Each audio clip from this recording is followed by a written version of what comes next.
herë faleminderit që keni ardhur, përshëndetje panelistëve dhe përshëndetje të ftuarve që kanë ardhur. Mirësera në diskutimin e rollës që kena organizuar në kuadër të aktiviteteve që na I bojmë e që kanë për qëllim dokumentimin e ngjarjeve historike dhe ruajtjen e kujtesës son kolektive. Na sot do të diskutojmë mbi zhvillimin e gazetarisë gjatë periudhës së mosave të dhënshme, si gazetaria u përball me kufizime të rënda duke përfshirë mbylljen e mediave, cenzurën dhe presionin politik që u përballën gazetarët dhe si u organizuan forma alternative të informimit si botimet ilegale dhe si gazetaria u shndrua në një farë rezistence të popullsisë. Në këtë panel ne kemi ftuar, nëse lejon t'i quaj ikonat e gazetarisë kosovare, kam nderin dhe kënaqësinë të prezantoj panelistët Esa Durjakën, Berat Luzhën dhe Avni Spahiun. Unë paraprakisht dua t'ju pyes juve si e kujtoni periudhën kur ju vendosët të kyçni në gazetari në një formë shkurtër, çka ngjolli interes edhe si u zhvillu karriera juaj si gazetar gjatë asaj periudhe? Keni habitat atë ditë kur më shkruat, sepse është një temë që është harru dhe është shumë e lartë, sipas ditëve të sotme. Dhe po flasë si gazetar, ish. Ju faleminderit shumë për këtë temë që keni zgjedhë, na keni bënë edhe neve, përmes nesh edhe gjeneratës tonë, që kemi punu ato kohë të cilat kanë qenë bukur të vështira. Ndoshta dikush ka vlerësuar që nuk kanë qenë vështira, po unë kujtoj që në qenë gazetar në vitet 60, 70, 80, në ato të qenjit e paraluftës ka qenë bukur vështirë, në qenë gazetar dhe shqiptar në Kosovë. 1976, pas miratimit kushtetutës Kosovës, ishte një liberalizim I shoqërisë kosovare në një farë mënyrë dhe ne si të ri kishim dëshirë që t'jemi gazetar. Atëherë ka pas shumë pak media, ka qenë vetëm gazetari Lindja si gazetë e përditshme në krejt vise shqiptarë në Jugosllavi dhe ishte privilegj me punu në këtë gazetë dhe pa ta konkurua dhe fati ishte që munda me kalue provimin pranuese edhe një 2 muajsh punë provuese. Kështu që ishte kënaqësi vërtet të punoj në Varilindje në gazetën prestigjioze e cila ka bën histori në Kosovë. Unë po ashtu kam punuar në Lindje që nga viti 78, po sa kisha kryer studimet dhe punova në redaksimin e jashtëm. Me parë kisha një farë përvoje duke qenë si student pjesë e gazetës Bota e Re, që ka qenë një gazetë studentore, gazetë e rinis, ku mora një farë përvoje, por me njëherë të pranova në Rilindje pas diplomimit, bile s'kishte një muj që pranova. Me një grup gazetarë që ne e njohim. Ja, një grup policin e kushur, keni qenë kërkush. Që që aty kam kaluar deri në mbylljen e gazetës nga regjimi sërb në 7 gusht 1990. Dhe pastaj qëndrova në një, si ta quj, Rilindja B, që ishte Bujku, deri në kohën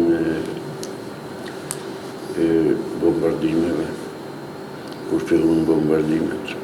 Ndërkohë botonim në Zvicër dhe në Tiranë, gazetën Rilindja, me qenë se këtu nuk mund votojnë në atë emër, pasi që ishte ndaluar nga regjimi i saj.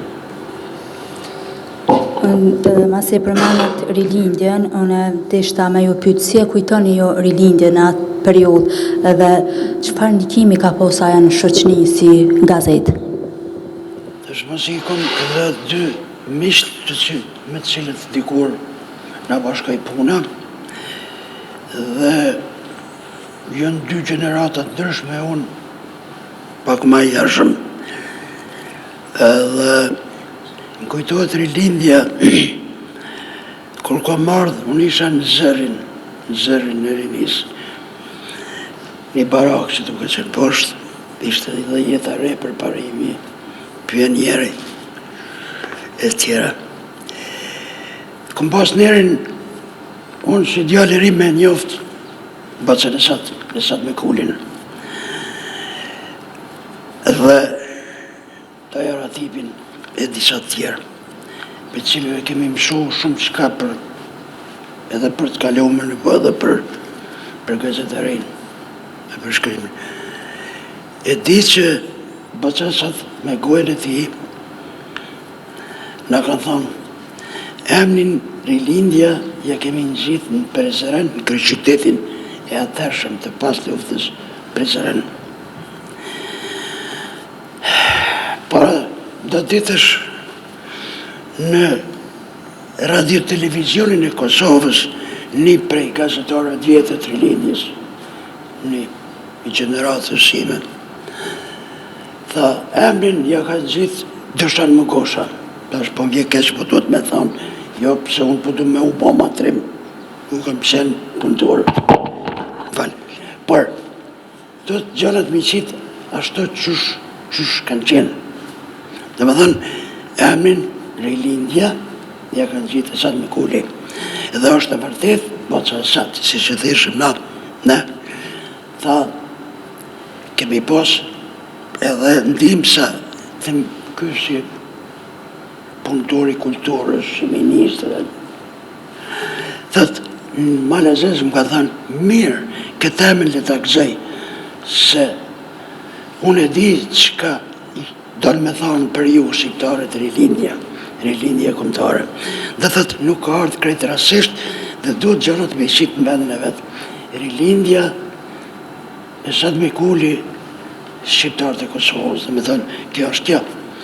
Dhe jo Dushan Mugosha, është Dushan Rishtisi, jo. Dhe me thonë, jo që me la ba thonë, ku me ditë si qka, e kishin qitë edhe ashtu.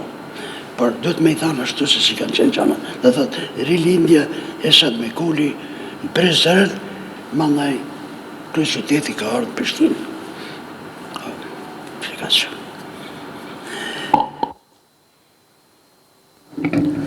Si vetëmja gazetë Shqipe në trojet shqiptarë në Jugosllavi kishte rëndësi shumë të madhe. Ishte në gazetë në gjithë përfshirëse, edhe gazetë politike, edhe gazetë kulturore, edhe gazetë artistike mund të quhet, edhe bujqësore, edhe në çdo lami, çdo gjë aty përqendrohej në shkrimet e Rilindjes. Megjithatë, Rilindja ishte organi një regjimi anti-shqiptar dhe ishte detyruar që t'i bindej atij regjimi. Edhe gazetarët kishin sigurisht cenzur, po ishin detyruar që të kenë edhe autocenzur për shkak që të mos ndiqen nga organet e ndjekjes së ish Jugosllavisë. Kështu që Rilindja ka edhe rolin e saj shumë pozitiv në historinë e më të re të Kosovës në periudhën 45-90, po edhe ka rolin negativ për shkak se ka qenë organi i një regjimi i cili i ka shërbye një regjimi të huaj që ka qenë kundër shqiptar. Më falë, po të më ndërry jo të Berati, por gazeta shqipe, Rilindja. Rilindja në Prishtinë, me atë grup intelektualësh, prej botësisat e të tjerë. Ma tantësh, duhet me folë, ka dhe shpirën si të popële. Andaj ka qenë Shqipnia, Enveri, shqiptarët, kanë pas zërin e popullit, edhe bashkimin, mos flas, gazeta me ka 4 faqe. S'po du me thamë, për me që dhe Rilindja ka qenë një gazetë, për kohën e vetë, ka qenë një gazetë që ka tentu të jetë gazetë në hapë me pjesë tjera kanit, ose edhe pak më lartë, më thëtë, aqë sa ka pas mundësi, hapësirë, dhe thënë, nuk ka mujtë më shumë, ose kishin mbyllë, që që kanë mbyllë, dhe jo bashkërasisht Rilindjen, këta din edhe ma mirë se e kanë përjetu se kanë qenë aty. Dhe thëtë, unë nështë mendoj ku e dion, por për Rilindjes në ato vite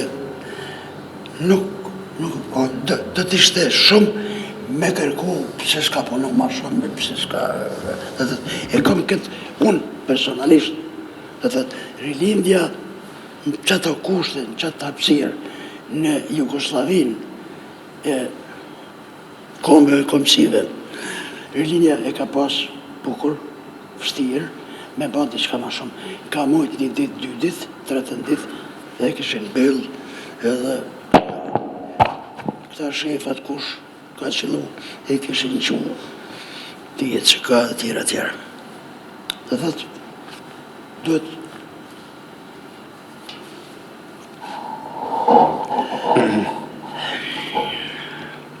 Historia Kosovës që nga pas luftës së dytë botërore e deri vitet 90-ta gjendet në faqet e gazetës Rilindja. Nuk po quj Bujku, sepse është një vazhdimësi tjetër lloj i Rilindjes. Po mënyra se si është raportuar, si është shkruar, është një çështje tjetër. Sepse duhet ditur që kemi punuar në presionin e një cenzure të jashtëzakonshme, por edhe vetë cenzure, si sa. Ka pasur momente vështira edhe për Rilindjen, sepse ajo ishte pjesë organeve të regjimit natyrisht, partijë kësaj lidhjes socialiste. Dhe por në shumë raste edhe Rilindja gazetarët kanë mësuar në fatin e kombit tyre. Shumë gazetarë janë burgosur, këtu kemi rastin që ka qenë i burgosur si gazetari i Rilindjes për një kohë të gjatë. Dhe me veni me menë ato burgjet sërbe se si kanë qenë. Por në Rilindje ka pas edhe një frym, që ka bashkuar gjithë gazetarët. Një frym që përshkon misionin e tyre si gazetarë. Në ato rrethana në bërë përpjekje që të informohet ashtu si duhet, nga njerë edhe mes rreshtave, për të mos rrezikuar jo vetëm largimin nga puna, por edhe një fat më të keq kemi pasur shumë gazetarë se janë larguar nga puna, janë arrestuar, janë anatemuar e shumë gjëra të tilla. Por, po them, Rilindja ka lozur një rol gjatë asaj periudhe, edhe në aspektin e kulturës, të arsimit, ka qenë një farë shkolle. Sidomos në aspektin e kulturës, ajo ka qenë shumë e pasur si gazetë me gjëra nga historia kombëtare, nga kultura jo, nga letërsia. Dhe kjo ka qenë ajo poenta e fortë e Rilindjes.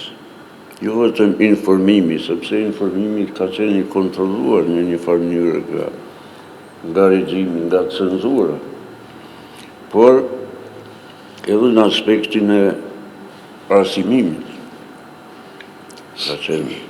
Ka pasur në atë kohë fushata të zënë kundër Ferexhes për shkollimin e femrave, për universitetin, për gjëra shumë të rëndësishme, që ka rëndësi historike për Kosovën në atë kohë. Më thënë, është punuar në rrethana jashtëzakonisht të vështira që gjenerata e re nuk mund t'i paramendoj, sepse tani shumë lehtë mund të akuzohen gazetarë, keni punuar në një kohë, një regjim, por regjimin ne nuk i kishim shpikur, nuk ishim ne fajtor për regjimin. Më thënë, por në ato rrethana përpiqeshim të krijonim diçka që dhe mendoj që ka pasur një rol pazavendësueshëm, sepse ajo ishte gazeta vetme në gjuhën shqipe ditore deri në vitet 90-ta, kur pastaj doli edhe koha ditore. Ju përmenët cenzurën dhe autocenzurën. Personalisht, a keni përjetu cenzurën edhe cila është forma që e mboni jo mas shumë të pjesa që e mboni mend në cenzurë? Ka ndodhur shpesh shkrimet e një gazetarit mos botuan fare, ose në mbledhjet e redaksisë të diskutohet rreth një artikulli që është botuar, edhe të kritikohet gazetari ose edhe ndonjëherë të mirën masa disiplinore. Kështu që cenzura gjithmonë ka qenë e pranishme, por që gazetarët janë kujdes që të mos binë aty, prandaj edhe është ajo autocenzura, se e ka ditë secili se çka mund të shkojë, çka mund të botohet, edhe çka s'bën të botohet. Kështu që rrallë ka ndodhur që gazetarët të shkruajnë ose të botojnë shkrime të cilat e kanë ditë se nuk janë në favor të një pushteti të caktuar.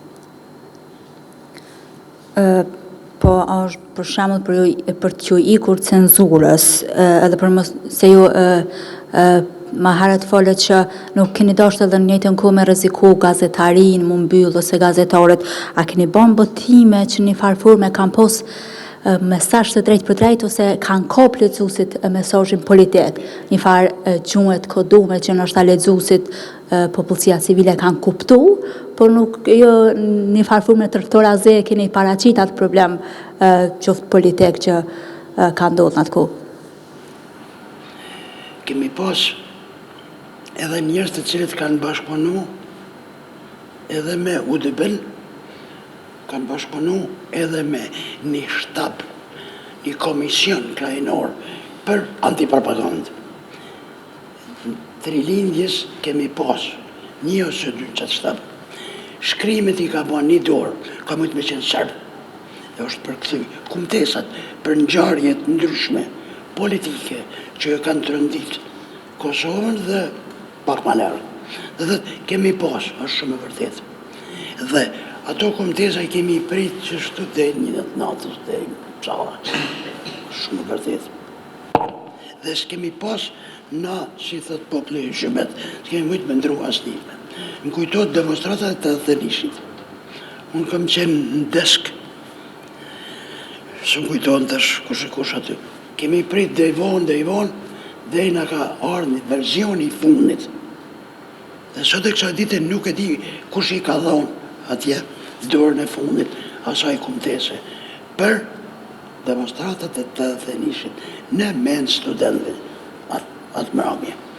Dhe më thënë, kështu që nuk do t'ishte fer me ngarku këta të tjerët se dhe ju edhe na nuk kemi mujtë më shumë i bon. Kemi mujtë me lëshu Rilindjen, kemi mujtë s'di qka tjetër me bon. atër ende nuk ishte pushka, u që kjo është herët. Kështu që këto tjerat, me gjitha të, kemi mujtë mos me u pajtu, por me shkru diçka kundër sistemit të atë, ka qenë e pa mundur. Me thënë, ke mujtë me shkru një herë, herën e dytë, e kishe pa vetën në burtë nishët.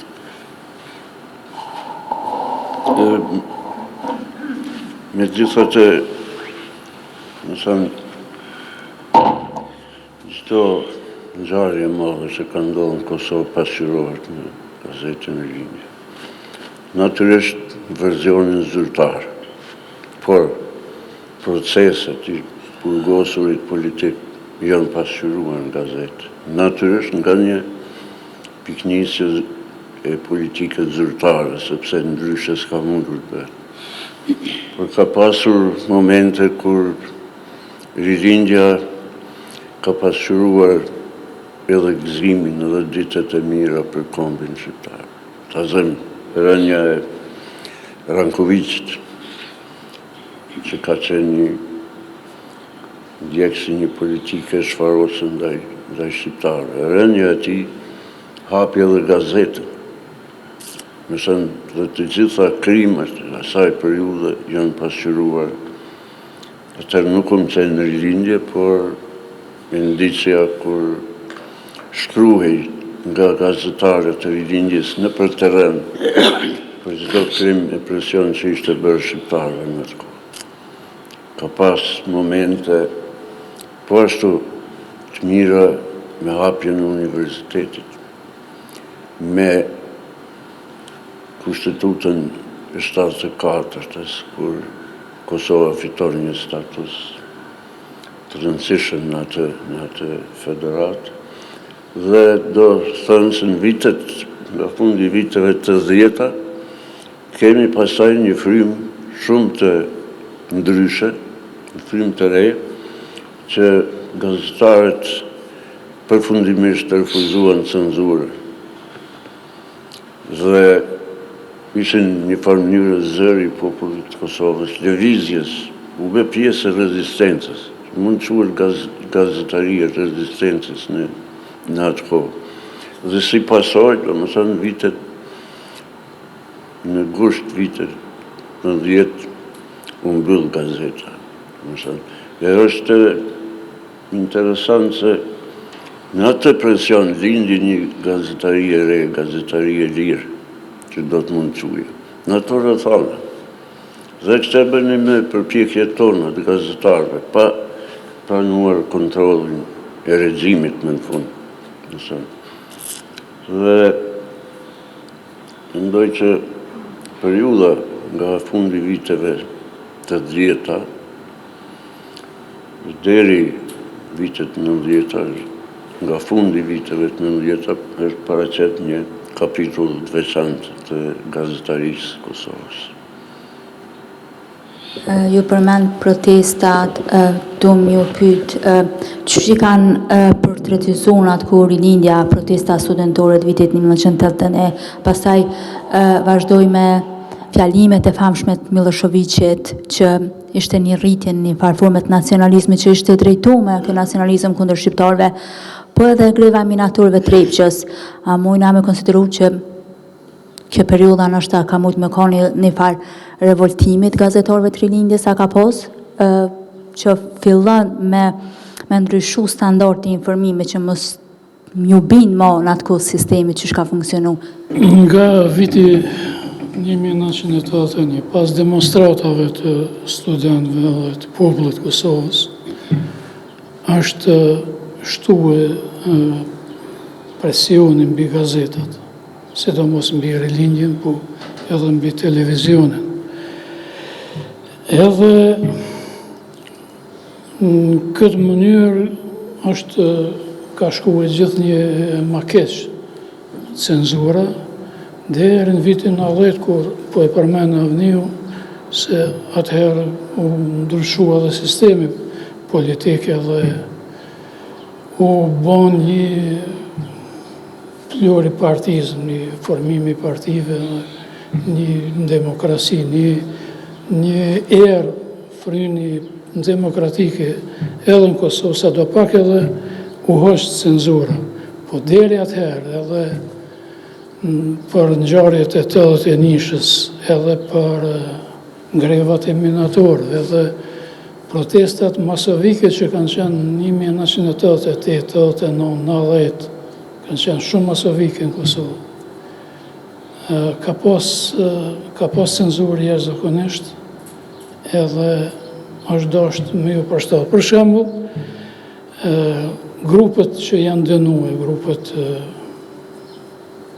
ilegale atëhershme, ose studentët, organizatorët e demonstratave, një kohë nuk i kanë raportuar në gazetë fare, por informatën ose raportin e kanë marrë prej agjencisë Tanjug. Do thotë, asë gazetarët e Aerolinjës nuk kanë qenë pranishëm në sallën e gjyqit për me marrë informata për gazetë.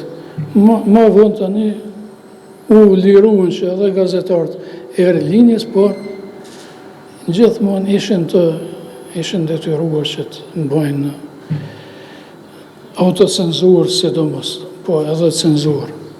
Po mos harrojmë se edhe prej gazetarëve ka pas mjaft që kanë qenë të lidhur me atë regjim. Kanë qenë devotshëm bile. Edhe kanë menduar që ai regjim nuk ndrohet kurrë. Kështu që i kanë shërbyer edhe me dëshirën më të madhe. Do ta themi këtë. Çdo gjë nuk ka shkëlqyer. Do thotë, çdo gazetar nuk ka qenë nivelin e duhur, por si gazetë, si Aerolindje, rëndësia saj ka qenë e madhe.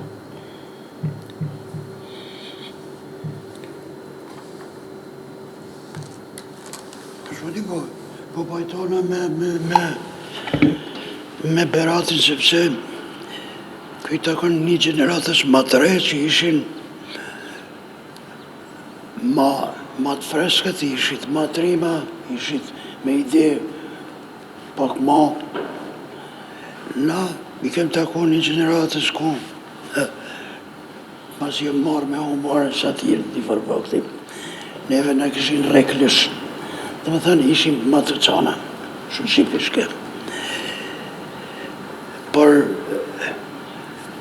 do me thënë se po pajtojmë me ty se kemi pas edhe gazetarë që vullnetarisht janë afru për me shkru më shpëzim.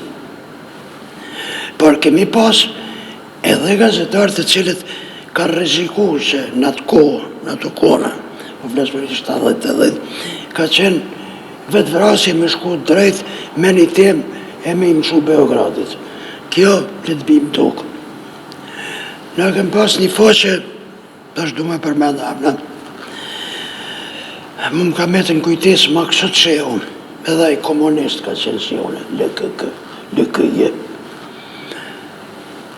Faqen e satirikonit e ngriti. Dhe ishin emnat të cilët ka lejshën në bratë faqën, karikatura, nekra, ajanela e të tjerë. Për mes aty në jemi mundur gjatë faqën, në cilën isha edhe unë her pas herë. Mirë, për nuk kemi mujt me bo në humor, si që bënte, ta zonë, Serbia. Se na ishim Kosovë, shqiptarët Kosovës. Na vëshim me bo për tregën e Prishtinës, patlizionat këto. Dhe është Kosova transin autobusin. Unë kom provu, humorin e kom deshtë. Po nuk kom qenë të shkryush ku me disfarëm. Po i kom pas qëtine për titu, kanë qenë të titu për gazetëve. E për funde, jepësha një koment ku kish thumbë. Të në dy mishve të mi ju kujtohet rasti i vetë lëndimit, vetë knasisë një Serbi në komunë vitisat jem. Du titulli që unë e mora titull dhe për fundi thash ata që s'po pajtohen me Kosovën e sotme po fusin shishat e kushtuat. ishte pak më largë se sa më mori. Të nesër me në gjesë Maksuti thët, eja në lidhe socialistët e kishim, s'po përmendam në. Ishtë qështu. Maksuti ishën edhe do tjerët. Po thonë, po të qojmë nisha, këta kanë provu. Asta të rrugë. Bashkë me bikun tim të ki dervishin e njerë, a në koljetok po të malerë. Thashoni, unë isha 40 vjeqari, thash, shkaj, sa po thonë, nër 5 vjetë eqin, thash, unë shka me bondas. E kam hongre, më thonë, ishtë i farë sakrificës sa të kuna, për mes e lindjes. Jo veç unë, po dhe të tjerë kanë pas në i karikaturë në rësën. Dhe epilogu që të kësaj, ka shku të i natët jem, edhe më falen. Da, të eshen që ke shpioni nuk e qonë borge, do tjera shtovë. Panajsen. Po, rolin kryesor të mbrojtjes, të rilindjes dhe timen si individ, e ka lujt pikrisht Fadil Hoxha, me shtetijës, stanet të lanë, të musulmot, jo sa ati isha individ për rilindja. E kemi të qartë. Se kësoja kështu edhe një fakt që ka qenë në rilindje, gazetarët që kanë punuar në politikën e mbrëmshme, që në morë me çështje politike, kanë pasur presion më të madh dhe më drejt për drejt se gazetarët në rubrika tjera, si të kulturës, të ekonomisë, apo në politikën e jashtme.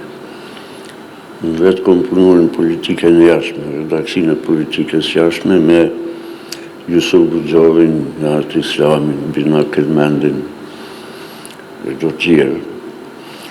Kështu që ne kemi pasur presion më të vogël. Ne qitë një më dhe sende që shikoshin për mes gishtave dhe toleroshin. Ta zëm përdorin metodën e analogjisë. Shkrunin për ngjarje që ndodhin në Rusi, që e qunim burgi i popujve, dhe me atë e kishim fakt parasysh gjendjen ndaj shqiptarëve këtu. Për shembull, Bullgaria ka pasur një fushat antiturke në atë kohë, dhe ne botonim fejtone për atë, sepse ishte shumë e ngjashme me situatën tonë këtu.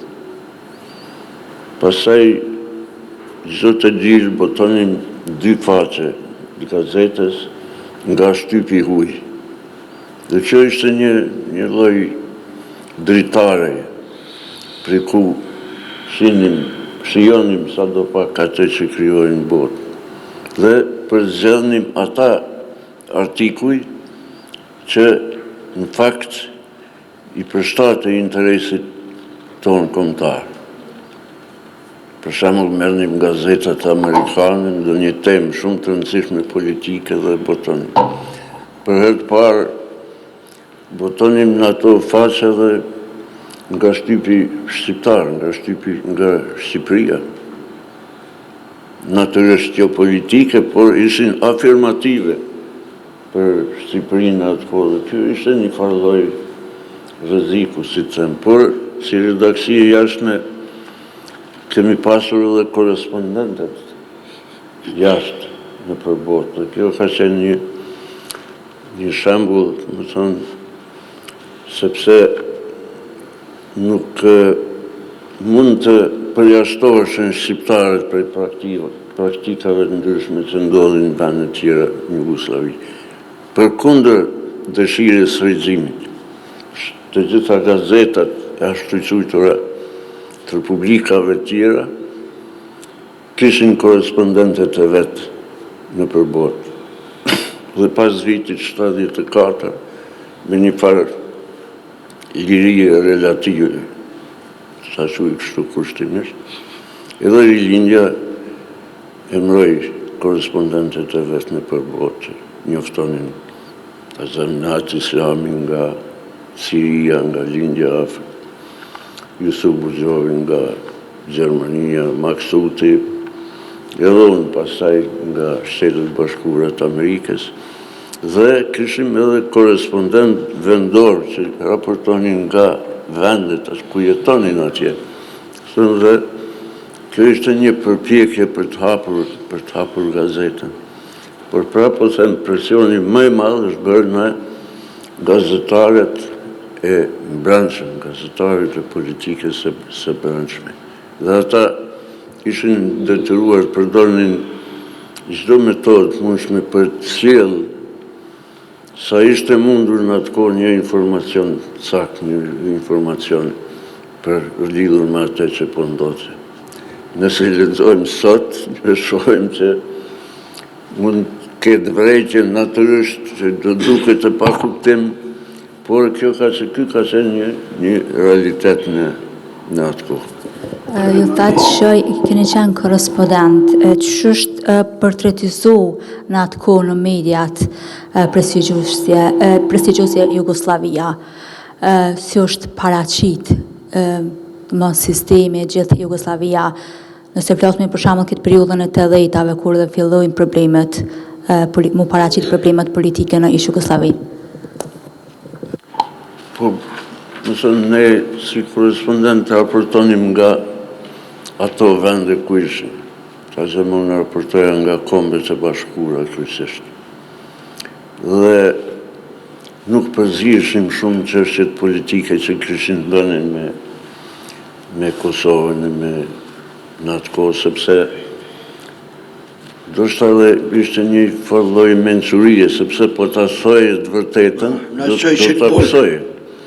Po të mos e thoje të vërtetën, nuk ishte në rregull që ne të paraqitemi ashtu. Kështu që ne raportonim për atë që po ndodh nga njëherë përmes shtypit të vendit, kishim shkrime që paraqiste qëndrimet një vendit caktuar ndaj Kosovës, ndaj zhvillimeve në Jugosllavi në fakt në atë kohë. Por po them ishte një situatë shumë e kufizuar, mangësi e lirisë së shprehur, lirisë së shtypit. Po, a ke posti për shembull komunikime me gazetar të Amerikës, për shembull, edhe në rast atë kam pyet për Jugosllavinë ose konkretisht kur i ke tregu që je prej Kosovës, cili ka qenë opinioni tyve? A kanë pas një huri për Kosovën? Patjetër, domethënë ai ishte një dimension tjetër. Natyrisht që krijon njeriu kontakte, lidhje dhe kredibilitet. Takoshim me personalitete, shpjegonim atë që nuk mund të thonim në shkrimet tona. Dhe ka pasur shumë, pastaj ka pas personalitete edhe në kuadër të OKB-s, por edhe në Washington, kur në atë kohë interesoheshin. A mund bisedojmë, po, shpjegonim këto, po këto nuk mund pasqyroshin në Shtyp. Cilat ka qenë personalitetet? Kontakte të cilat edhe në atë kohë më kanë shërby, do më thonë ma vonë më kanë shërby që të ujë ato. Cilat kanë qenë personalitetet që të rëndësishme që ke posti kontakte, edhe ka qenë një farë forme që kjo pjesa ju që keni përdor për ndërkombëtarizimin e çështjes Kosovës? Ato më kanë shërby, si thash, në përpjekjet tona për ndërkombëtarizim në një periudhë ma të vonë, kur filloi me tërë vërullin e saj lëvizja rezistencës në Kosovë. Dhe shumë prej senatorëve e kongresmenve, fakt që i kom një orë me parë, kanë shërbyer që të mbaj ato lidhje dhe të krijoja një hapësirë për informim, pastaj vitet 90 drejt për drejt me ata njerëz. Por ato takime që kum pasur nuk kanë mundur që të pasqyrohen faqet e gazetës.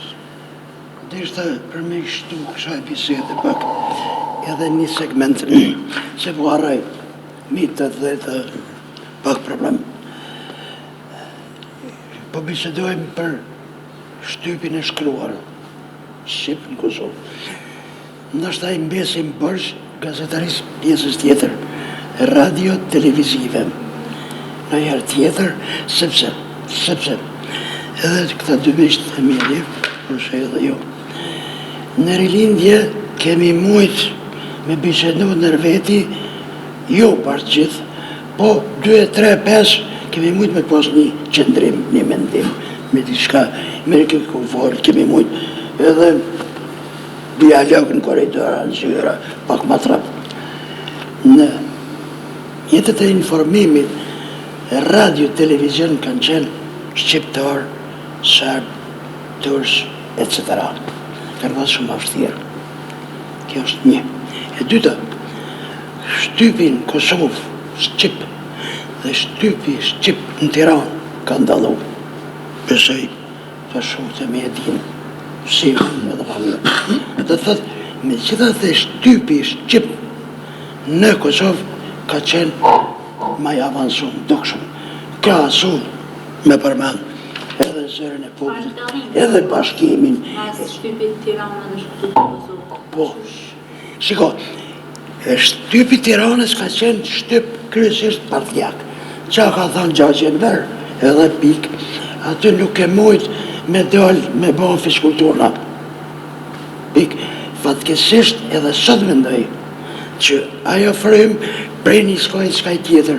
Unë kujtoj që në Kosovë edhe kështu qësh është, ka gazetari pak ma bashkohore, me përjashtime sa dush, unë shpesër nuk e me knashën, o si gazetari shekër të kalon, për me gjithate, kujtoj se kalon pasoja, edhe të na, e të ata, atje prej një skoj në skaj tjetër. Arsi në të një alamet një gazetare, e thot një fjallë, biskaj tjetër, e qëtë, bashkë biseduksin për jashtë, si shka ndodhë dhe këto në një televizion tonë. Dhe në gjana të mundshme, për që shiku si është kënej, e televizioni të dy shok të din, si do mos kështë që ka që në Amerikë.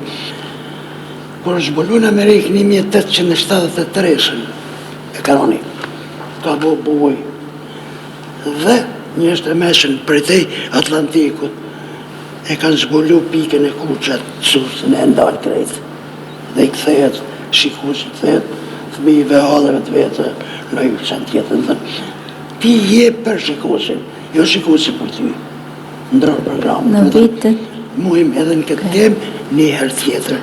Me të tjerë gazetarë. Në 10 veç mbyllët rilindja dhe hapet si që e quajtur Bujko, si ndryshoj informime prej kësaj periodet në 10-ave, se në një të ngodhe fillojnë mu hapa dhe media tjera dhe në farforme si keni mujt me vazhdu botimin, transmitimin, ku janë gjitë mjetët e punës, edhe si kanë arrit që këto botime me shku tek lexuesit shqiptar, kur veç që fillon edhe represioni dhe mosat e dhënshme në vitet e 90-ta. Në vitin 1989, Kosovës ju mor autonomia që e kishte, edhe prej atëherë ishte tamam një administrim i dhunshëm në Kosovë, i Kosovës nga Serbia.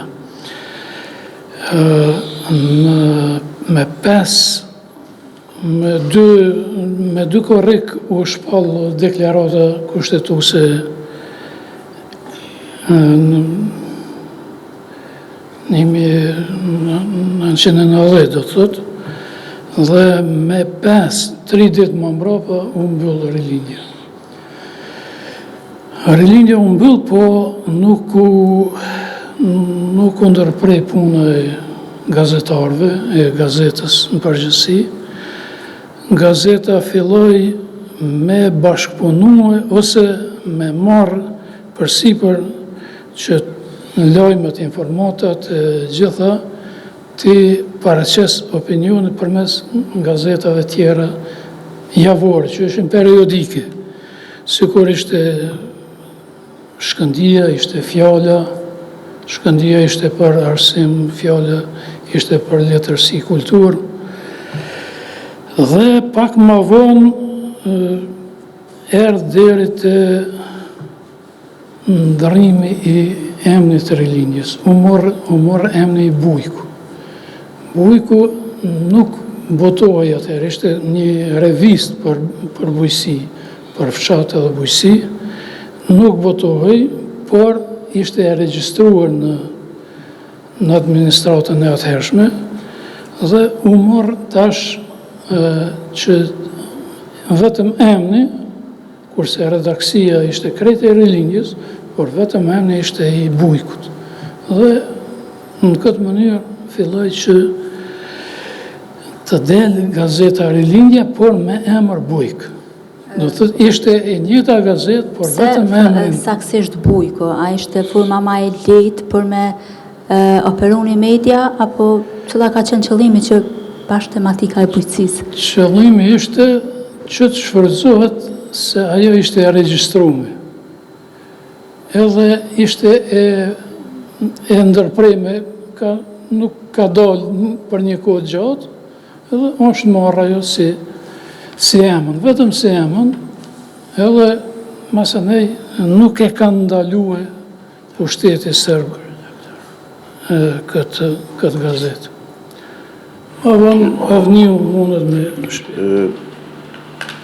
Kjo po flasë për një periudhë, të thoshat një lirie të mbrëmshme, që kishim me zveti, ne përfundimisht ishim të lirë në mesin tonë, dhe nuk ishim me frikë, të më thonë, por e thoshim të vërtetën, përkundër pasojave që kishte dhe që mund të vinin pastaj.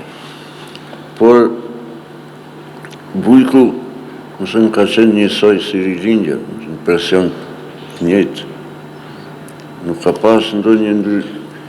Për shembull, ka pas raste kur lexuesi është detyruar të haj gazetën, letën nga policia serbe. Ftesën të ashtu quajturat biseda informative, që ishin një formë arrestimit, ndodhnin pothuajse në baza javore, nga njerë edhe ditore. Këtonin që më kujtuar e botum ne një fotografi në ballinën e gazetës nga betimi i ushtrisë shërimtare të Kosovës. Dhe me ftun, isha kryeredaktor në atë kohë, si e keni botu me kërcënime, po thash, kjo ka ndodhë, po edhe tekstin e keni, të më thonë, përpiqeshim, kishte edhe 2-3 raste që pasaj vazhduan dhe dëshironin një farë mënyre të friksojnë, dhe më thonë, gazetarët. Por, ndoshta është edhe koha për të thënë që fatkeqësisht në rastin e paslirisë së Kosovës, Rilindja përkundër përpjekjeve, aty ishte një kohë në krye të gazetës pas luftës, nuk arritëm ta runim të gazetë. Natyrisht, ishte edhe një presion nga të hujt, por edhe mungesa një mbështetje ashtu si që duhet nga autoritetet tona. Dhe ajo gazetë ka mundur të vazhdojnë në formë tani tjetër, duke mos qenë organi as kujt, por tjetë, më thënë, një titullar tjetër, privat apo grupor i gazetarëve, dhe është dëm që ajo nuk vazhdoj, nuk arriti të mbijetoj. Në pjesë tjera të Jugosllavisë, të gjitha gazetat ende botohen në atë kohë të përditshme, po dhe në Shqipëri, të zemë. Në Turqi, ku kam shërbyer një kohë, botohen ende 10 gazetat përditshme. E ne mbetëm pa asnjë gazetë. Dikush thotë po është rezultati revolucionit teknologjik, e avancimit, progresit e tjera, mirë po kjo ka të bëjë edhe me kujtesën kolektive tonë, kujtesën historike. si do të gjirujmë ato ngjarje në për cilat kemi kaluar për zhvillime të rëndësishme të Kosovës, qofse nuk e kemi në formë fizike të asaj, sepse fjalët primerere thonë që nuk arsyetoj sot që nuk kemi një gazetë përditshme, pak të një ta kemi. Shumë nuk do të pajtoshin, sepse jemi në ato jetët e gazetarisë, jo vetëm elektronike, po të mediave sociale. Ta bëjmë një kuvend një herë. Po. Ti si njohës i gjuhës angleze, në atë kohë si ishte bashkëpunimi me gazetarit të tjera, për shembull ishte në atë kohë dhe Qiko, qendra për informim e Kosovës, në krye të cilit ishte Enver Maloko. Si ishte raporti me Enver Malokun? Faktikisht sa ishte bashkëpunues që njohës të gjuhës angleze të ishin pjesë të Qikut, edhe të njëjtën kohë të kontribuonin në informimin në diplomacitë e asoj kohe. Qiku ka qenë një formë agjencisë të lajmeve, po në kuadër të LDK-s. Dhe ata kanë bërë një punë shumë të rëndësishme në atë kohë, sidomos për informimin e opinionit ndërkombëtar. Më kujtohet në botimin anglisht, unë kom qenë drejt për drejti i angazhuar, por ka pas edhe një bashkëpunim ndërsjellë me Rilindje. Shumë nga lajmet që botoheshin në Rilindje i merrnin edhe Qiku, edhe i përhapnin pasaj. Por edhe ne lajme që ata që ne si kishim i merrnim. Mos harrojmë se Rilindja ka pasur një rrjet të jashtëzakonshëm të korrespondente. Në çdo cep të Kosovës kemi pasur korrespondentet tanë, të cilët punonin përkundër rreziqeve që kalonin çdo ditë me raporte, të cilat ishin raporte objektive. Asnjëherë nuk jemi përgënjeshtruar nga lexuesit tanë, nga Po harrej. Asnjëherë. Madje, s'di sa është vendi, po me kam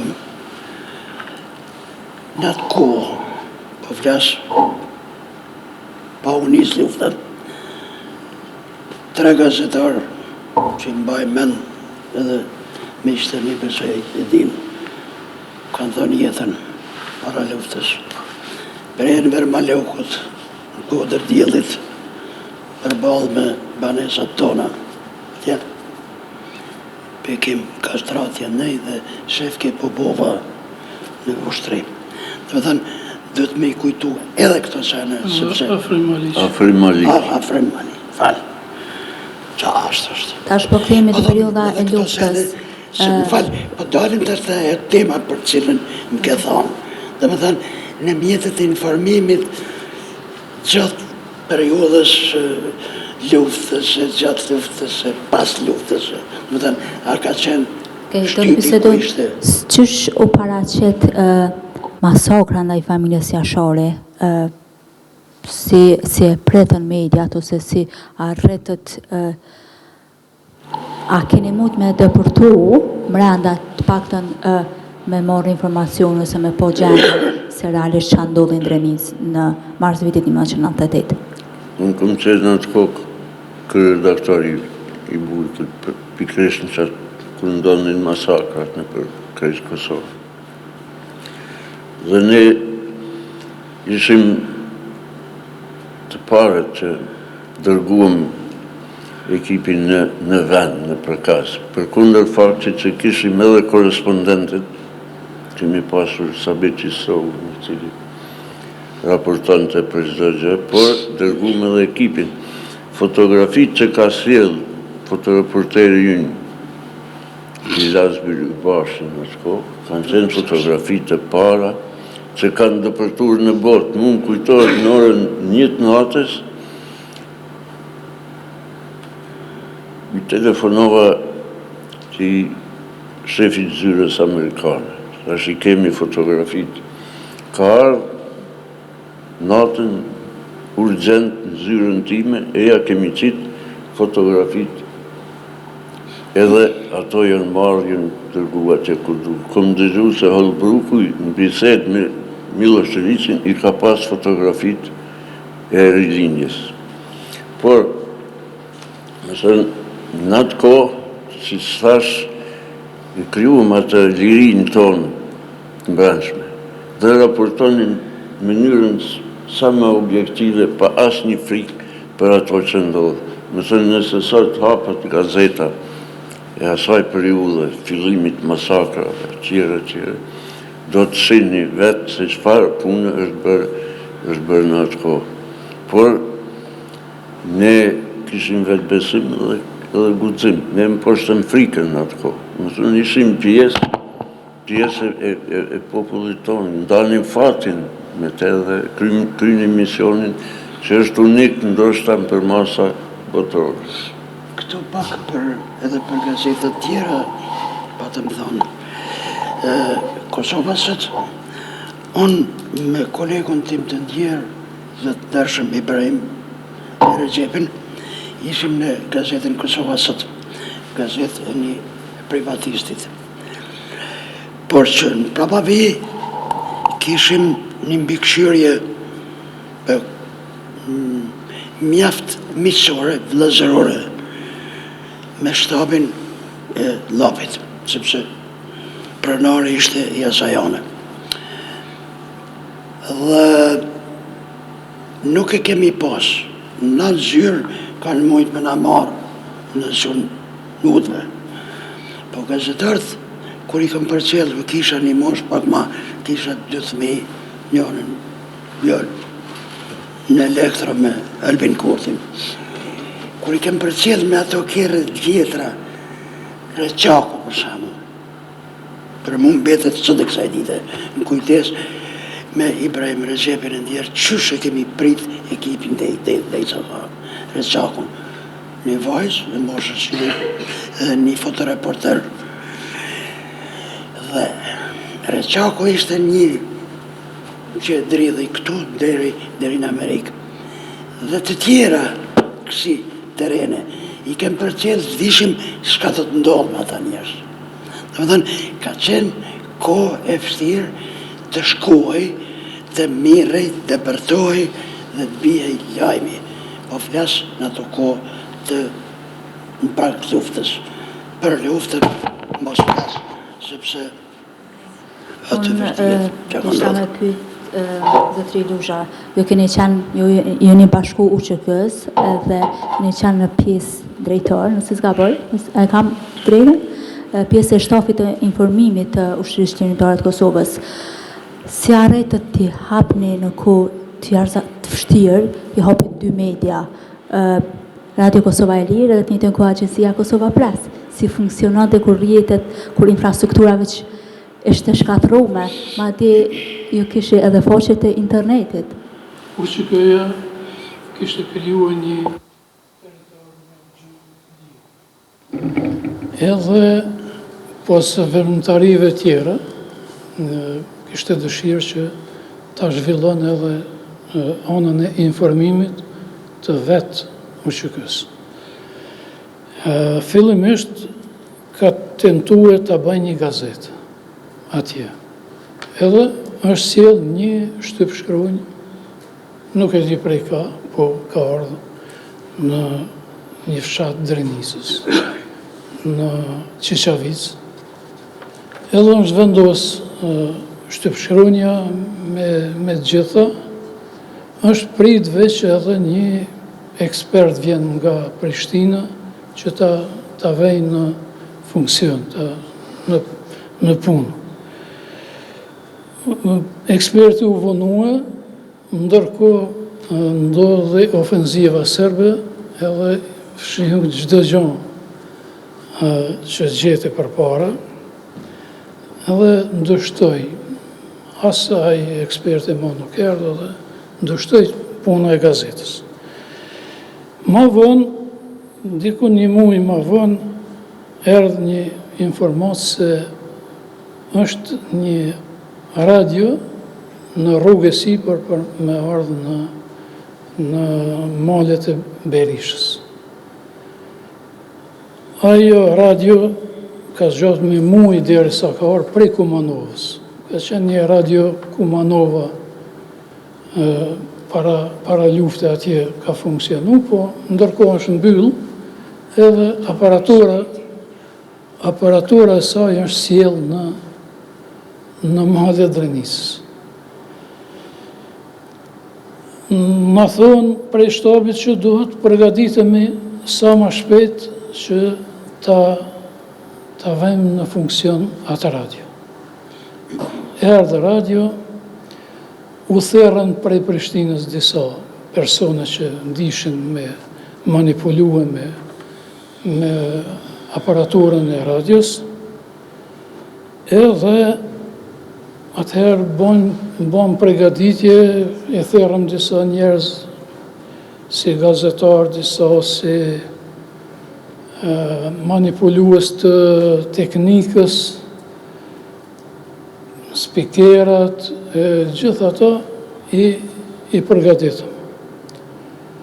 Në u dha një informat, thotë me 28 në ndorë, 98-ës të lëshohet në punë, në transmitim. Mirë po ajo nuk u arrit, për shkak se përgatitjet lypshin kohë shumë më tepër.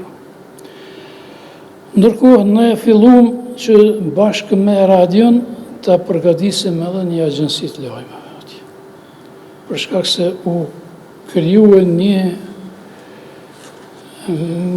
kishte disa mjete me të cilat mund të punonim edhe ta bënim edhe agjensi. Kështu që punum paralelisht me dyjat, edhe me radion edhe me agjensin, derisa arritëm të përgatisim tamam dhe me 4 janar të vitit 1999 të dyjat i lëshuam në punë. Ishte një gëzim shumë i madh për shkak se tash UÇK-ja paraqitej me institucionet e veta. Edhe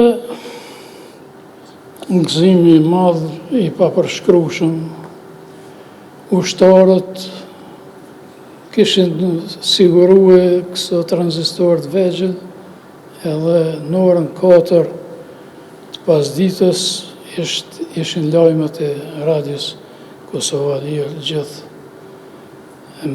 i marshin ato tranzistorët në veshë dhe i ndëgjoshin lajmet. Po, lajmet tani janë dëgjuar në gjithë Kosovën, për shkak se frekuencat kanë qenë të mira. Kështu që edhe në popullsi u krijuar një lloj përgatitje, një gjendje që ja që po bëhen diçka, ja që po dim se është ka krijohet, është ka lirohet, është ka çlirohet Kosova, kështu me radhë. Radio kryesisht ka dhënë lajmet për brenda Kosovës, kurse agjensia për lajmet në internet për faktorë ndërkombëtar. Kemi pas korespondenturat edhe në Prishtinë, edhe në Tiranë. Kemi pas korespondentët në Bruksel, për shembull, në NATO, në selinë e NATO-s. Kemi pas në Rambouillet dhe edhe në New York, edhe në Zvicër, në Gjermani. Në NATO, vetë këto shefat e NATO-s, një herë kanë marrë korespondentin tonë, i ka thonë, ju lumt për punën që po e bani, për shkak se kanë qenë. A ishte një farë burimi informimit që mund të shërbente edhe për mediat tjera, pasi që me fillimin e bombardimeve të NATO-s u largun, me thonë, këtë mediat për Kosovës. Po me fillimin e bombardimeve të NATO-s, gjitha mediat që ishin në Kosovë u mbyllën. Edhe mbetën vetëm ato që funksionuan normale, në kushte jashtëzakonisht të rënda, kur edhe rrymë nuk ishte, u dashte rrymën me prodhu vetë me gjeneratore, me format ndryshme. Ka nga personalitetet ndryshme ose edhe vetë interesim të qeverisë atëhershme për të ju vizitu? Në kanë ato kanë vizitue njerëzit nga shtabi përgjithshëm, nga shtabet lokale që kanë qenë, po jo nga Prishtina. Në kanë vizitu të zëm një ekip i BBC-s. Edhe ekipet pastaj të televizionit të Prishtinës që dhashin informata përmes televizionit shqiptar. Dhe ka pas vizitat ndryshme, po jo kështu zyrtare në atë kuptimin që se atëherë, po në fakt Hashim Thaçi atëherë ka qenë kryeministri i qeverisë përkohshme, e ka vizituar Kosova Presin apo Stafat. Dhe është interesuar për funksionimin e tij. Po, ndoshta të them që ishte një seharis shumë e madh formimi edhe ekzistimi i atyre dy medjave, të cilat kryen një mision shumë të rëndësishëm edhe qëllimtar. Para se të shkojmë shkojmë te audienca. Fjali. Okej. Kur? Qëtash më vonë? Qëtash. Berat, s'kam qara pa thamë. E kam nga dëshira, nga vullneti i mirë, nga gazetaria sot Shqipe, Prishtinë dhe në Tiranë. Si pas meje, në kalisht, i takoj shekullit kalu. Stereotipet qoni që shdarim për përcjellje edhe ka pak shtypin e tjerë, thmit i kam që kanë kry dhe gjotë hoja, se nuk e mi knasën si lexues, si shikus me gazetarin që po kryot pikrisht në Prishtinë, pas në Tiranë.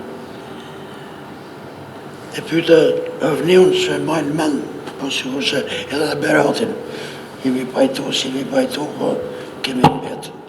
Mes në gjithatë kemi menu për Shqiper dhe Shqiptarin, edhe kë, edhe shumë tjerë. Richard Nixon, president Amerikan, në 7.000 metra lartësi, ka dhënë ndërheqje. Afera e njohur Watergate, thash mire, Watergate, dhe shtypi Amerikan, para 10 vitër, e qëtë dhe thotë se presidenti nuk ishte nivel, nuk e ra, nuk e puti. Dhe më thënë, për interesin e Amerikës, dhe a i jep ndërheqje në altë tjetë Hazreti Azemi. Në këtu, që ka përshojmë, unë, që pësënës, poshetës, si jemi mirë. Nuk banë. Kërkun dë njës, kom pas, kom një, me kap bashkë bisedusin, luftër Tuqikës nga Gjakova. Në mikun tem.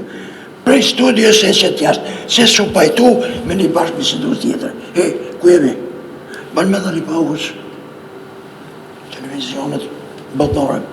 Një qëtësi, njësën, po ushtarën e Uqikës, që i kanë vdek me familje me kajtë, e shetë jashtë, një, një pasunik, dhe tjetra në Tiranë, jënë do këtu dhe aty. Partijake, jo. Gazetarit dhe gazetarit, të më shemë, shërbim të opinionit, përkatësisht të popullit. Mbarë, pikë. Dhe më thënë, dhe jo thash kënej dhe anej. Mas përmend një emna, liderës ashtë do, asë anej. Nuk po mbjen mirë. Asë si esat, asë si gazetar, e asë shqiptar, asë sa jam. Falem nërës. Të them mas luftës veç mbyllët rinindja, pse nuk mund të vazhdonte për shkak të situatës politike, apo më shumë se rinindja në këto situata që po vente, kur fillonën edhe mu rrit numri i mediave dhe ndoshta muna me thonë edhe ndryshon kualiteti i informimit, ndoshta nuk do arritej përshtatej me këtë lloj epoke që kena orë? Rilindja ishte në gazetë publike. Gazetat edhe në gjitha ndërmarrjet ose kompanit publike janë mbyll, ose janë privatizu, po nuk kanë mund me funksionu në atë mos çfarë është dashur, për shkak se unë miku ka qenë një aparat shtetënor i cili ka luftuar gjitha ndërmarrjet publike. Edhe i ka detyruar me ligj që ato të gjitha të privatizohen.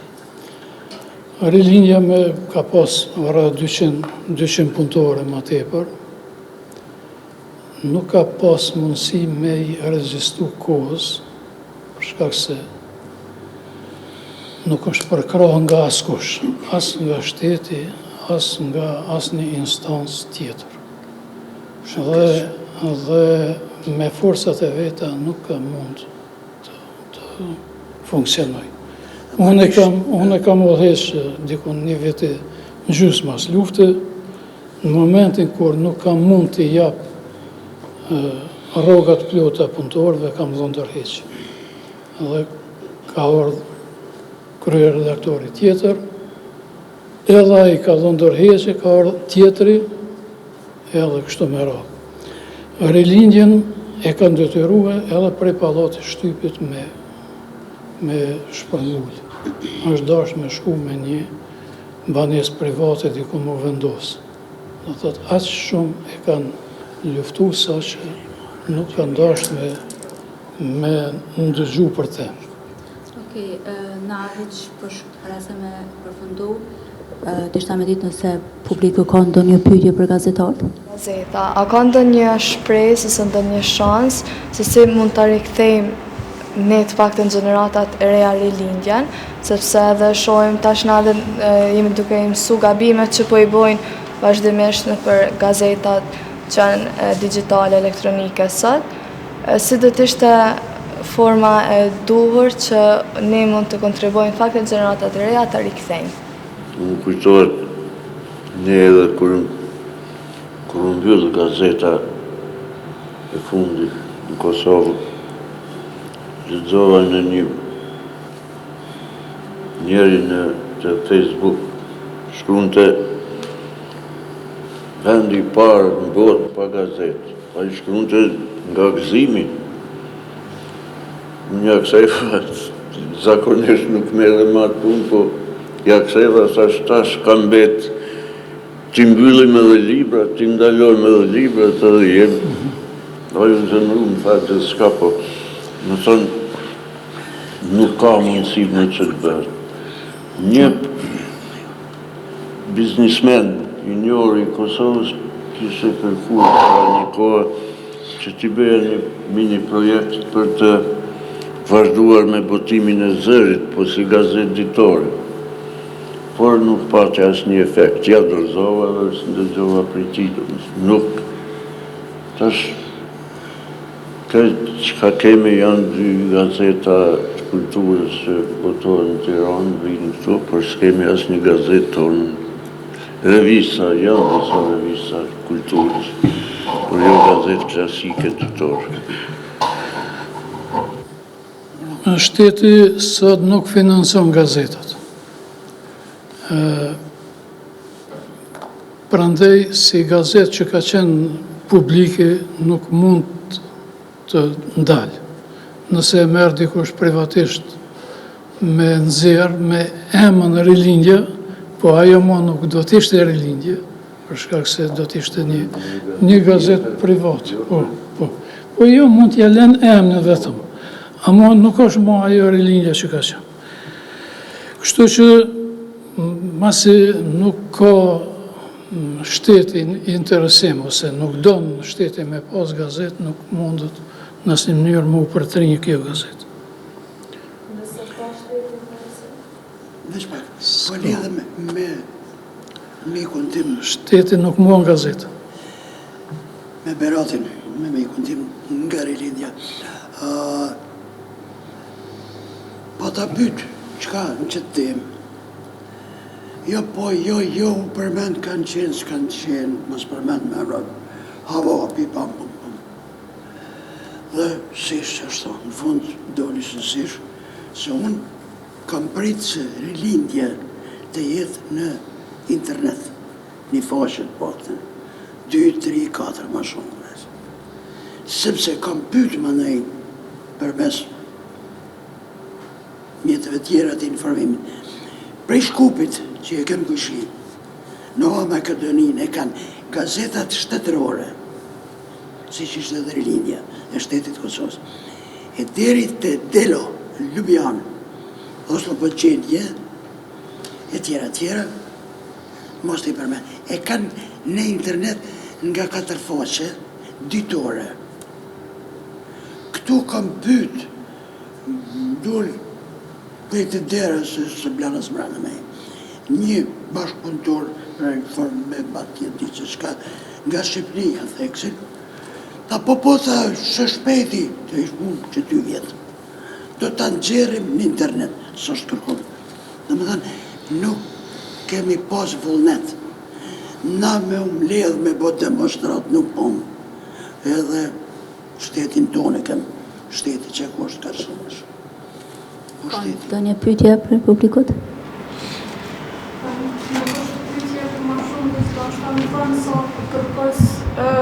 Përpos që se kemi rilindjen ende, po e kemi edhe mungesën e një njohje institucionale dhe kolektive për krejt kontributin që e kanë ba punëtor të rilindjes, jo veç gazetarët, po edhe punojnë si teknik, shtypshronja dhe gjithçka tjetër, edhe kjo vret edhe në mungesë të arkivit edhe gjithçka, kështu që për mu përpos gazetës fizikisht që se kemi sot, është shumë e dhimbshme edhe kjo pjesë e njohjes që plot është punëtor të rilindjes, një farë mënyre e kanë shumë të dhimbshme këtë pjesë që nuk ju njihet kontributi i tyre.